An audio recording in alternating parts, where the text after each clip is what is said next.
সূরা কাউসার 11 বার পরে পানিতে ফু দিয়ে ঘরে ছিটিয়ে দিলে কি হয়, এই আমলটা যদি আপনি জানেন তাহলে আপনি কখনো এই আমলটা ছাড়বেন না। সূরা কাউসার হচ্ছে পবিত্র কোরআন কারীমের ছোট্ট একটি সূরা। 114টি সূরার ভিতরে 108 নম্বর সূরা হচ্ছে সূরাতুল কাউসার।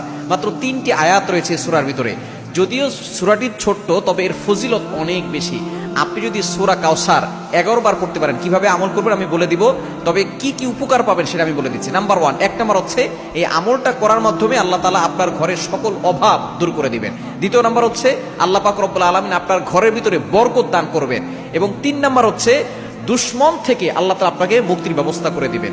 এবং 4 নম্বর হচ্ছে আপনার জানমাল নিরাপত্তার ব্যবস্থা করবেন আল্লাহ তাআলা। এবং 5 নম্বর হচ্ছে হাউজে কাউসারের পানি আল্লাহ তাআলা আপনাকে দান করবেন। কেননা এই সূরা কাউসারের ভিতরে ইন্না আতাইনাকাল কাউসার, হাউজে কাউসারের ব্যাপারে আল্লাহ পাক রব্বুল আলামিন বলে দিয়েছেন যে এটা নবী সাল্লাল্লাহু আলাইহি ওয়াসাল্লামকে আল্লাহ তাআলা হাদিয়া দিয়েছেন হাউজে কাউসার। একমাত্র আমাদের নবীজি সাল্লাল্লাহু আলাইহি ওয়াসাল্লাম তার উম্মতদেরকে হাউজে কাউসারের পানি পান করাবেন, যা সাদা হচ্ছে দুধের থেকেও বেশি সাদা এবং মধুর থেকেও বেশি মিষ্টি। একবার যে পান করবে 500 বছর ধরে তার কোনো পানি তৃষ্ণা লাগবে না। এটা আপনি কিভাবে আমল করবেন? এই আমলটা হচ্ছে আপনি প্রথমে ওযু করে আপনি 3 বার দুরূদ শরীফ পড়বেন। এরপরে হচ্ছে আপনি সূরা কাউসার 11 বার পড়বেন। শেষে আবার 3 বার দুরূদ শরীফ পড়বেন। পরে আপনি পানিতে ফু দিয়ে ওই পানিটা খাবেন।